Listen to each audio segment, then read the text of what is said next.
दुनिया के सबसे खतरनाक खेल की शतरंज बिछी हुई है। एक तरफ पुतिन, दूसरी तरफ ट्रंप और बीच में फंसाई यूक्रेन। क्या ये जंग खत्म होगी या सियासी खेल और खून बहाएगा? ऐसा लगता है जैसे आग और बारूद का गठबंधन हो चुका हो। और इस बार सवाल सिर्फ युद्ध का नहीं बल्कि पूरी दुनिया की स्थिरता का है। ट्रंप ने पुतिन पर सीधे उंगली उठाई है, कहा है कि ये युद्ध तुम्हारी जिद की वजह से खत्म नहीं हो रहा। लेकिन क्या वाकई ऐसा है? क्या ये सिर्फ शब्दों का छलावा है? पुतिन का कहना है कि ट्रंप की धमकियां महज दिखावा है। उधर रूसी टीवी पर अमेरिका का मजाक उड़ाया जा रहा है। अब सवाल ये है, सच का मुखौटा कब हटेगा? क्या यह शतरंज की बाजी किसी परमाणु त्रासदी में बदल जाएगी? इस पूरी कहानी के पीछे की राजनीति और राज जानने के लिए हमारे इस वीडियो को अंत तक जरूर देखें। और उससे पहले अगर आप हमारे चैनल पर नए हैं तो प्लीज हमारे चैनल को सब्सक्राइब करें, क्योंकि है आपके लिए एक सेकंड का काम है, लेकिन इससे हमारी बहुत बड़ी मदद होती है। दोस्तों, दुनिया के इतिहास में कई युद्ध हुए हैं,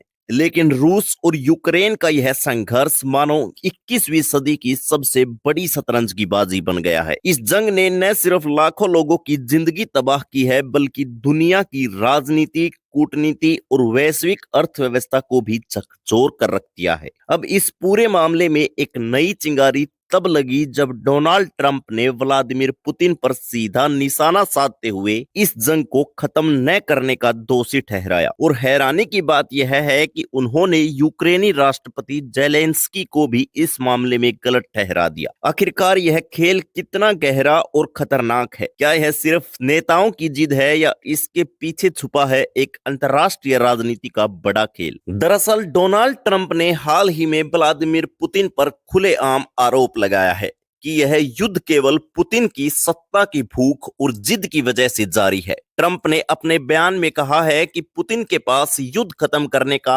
हर साधन है, लेकिन वह ऐसा नहीं कर रहे। ट्रंप ने इसे एक बेतुकी जंग करार दिया जो सिर्फ निर्दोषों की जान ले रही है। यह बयान उन दावों के बिल्कुल विपरीत है जो ट्रंप ने अपने राष्ट्रपति काल में किए थे, जब वह पुतिन के साथ अच्छे संबंध बनाने की कोशिश कर रहे थे। लेकिन यह सवाल अब उठता है कि क्या ट्रंप का यह बयान वास्तव में मानवीय चिंता है? ट्रंप बार बार अपने भाषणों में यह दावा करते हैं कि अगर 2024 में वो राष्ट्रपति होते तो यह युद्ध पहले ही खत्म हो चुका होता। यह एक बड़ा दावा है, लेकिन इसके पीछे कितनी सच्चाई है? वहीं दूसरी ओर पुतिन और उनकी सरकार ने ट्रंप की इस धमकी को पुराना और बेअसर कहकर खारिज कर दिया। रूस का कहना है कि अमेरिका ने पहले भी कई बार ऐसे बयान दिए हैं, लेकिन इसका रूस पर कोई प्रभाव नहीं पड़ा। उनके अनुसार अमेरिकी प्रतिबंधों का रूस की अर्थव्यवस्था पर ज्यादा असर नहीं हुआ है, क्योंकि वे पहले से ही अपने सिस्टम को इन प्रतिबंधों के अनुकूल बना चुके हैं।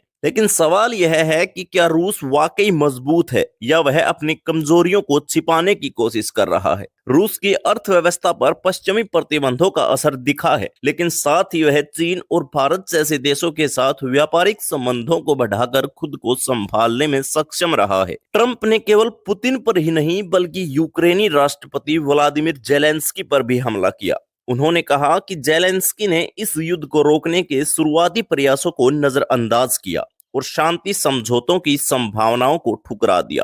ट्रंप ने जेलेंस्की के रवैये को हठधर्मिता कहा और आरोप लगाया कि वह लड़ाई पर ज्यादा जोर दे रहे थे, बजाय इसके कि वह बातचीत का रास्ता अपनाते। अब सवाल यह है कि क्या यह आरोप वाकई सच है या ट्रंप का यह बयान उनके उस रुख का हिस्सा है जिसमें वह हमेशा अमेरिका को दुनिया के रक्षा के रूप में दिखाना चाहते हैं। इसके साथ ही ट्रंप की इस आलोचना से क्या जेलेंस्की की वैश्विक छवि पर असर पड़ेगा? इतना ही नहीं, ट्रंप ने तो रूस पर नए प्रतिबंध लगाने की धमकी भी दे दी। लेकिन विशेषज्ञों का कहना है कि अमेरिका के पास अब रूस पर प्रभावी आर्थिक दबाव डालने के लिए ज्यादा कुछ बचा नहीं है। रूस से अमेरिका का आयात पहले से ही बहुत कम है और अन्य प्रतिबंध पहले ही लागू हो चुके हैं। ऐसे में ट्रंप की धमकियों को खोखली करार दिया जा रहा है। इसका मतलब यह है कि अमेरिका अब सिर्फ बयानबाजी के जरिए रूस पर दबाव बनाने की कोशिश कर रहा है, लेकिन इसका असर रूस पर क्या पड़ेगा और क्या यह रूस को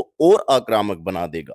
वहीं रूस के सरकारी टीवी चैनलों पर ट्रंप के बयानों का मजाक उड़ाया जा रहा है। रूसी प्रचारकों ने इसे पश्चिम की कमजोरी और बौखलाहट का उदाहरण बताया है। उन्होंने यह भी दावा किया कि अमेरिका और नाटो इस युद्ध को केवल इसलिए खींच रहे हैं ताकि रूस पर दबाव बना रहे। यहाँ एक अहम सवाल यह उठता है कि रूसी जनता पर इस प्रचार का क्या असर हो रहा है। क्या वे वाकई पुतिन की नीतियों का समर्थन कर रहे हैं या यह सब सरकार द्वारा नियंत्रित मीडिया का प्रभाव है। अब इस युद्ध का एक और बड़ा पहलू सामने आ रहा है और वह है वैश्विक राजनीति। क्या यह केवल रूस और यूक्रेन के बीच की लड़ाई है या इसके पीछे अमेरिका, यूरोप और चीन जैसे बड़े देशों के अपने अपने फायदे हैं। अमेरिका और नाटो इस युद्ध में यूक्रेन का समर्थन कर रहे हैं, लेकिन इसके पीछे उनका उद्देश्य केवल शांति स्थापित करना है या रूस की ताकत को कमजोर करना। यह भी एक बड़ी दिलचस्प बात है। ट्रंप का यह बयान ऐसे समय में आया है जब वह पूरी तरह से राष्ट्रपति पद को संभाल चुके हैं। ट्रंप बार बार यह दावा कर रहे हैं कि अगर वह 2024 में सत्ता में होते तो यह युद्ध कभी शुरू ही नहीं होता। यह बयान उनके मजबूत नेता की छवि को फिर से स्थापित करने की कोशिश का हिस्सा हो सकता है। लेकिन क्या यह सिर्फ बयानबाजी है या ट्रंप वाकई इस मुद्दे पर ठोस योजना रखते हैं? इन सभी के बीच सबसे बड़ा सवाल यह है कि इस युद्ध का अंत क्या होगा।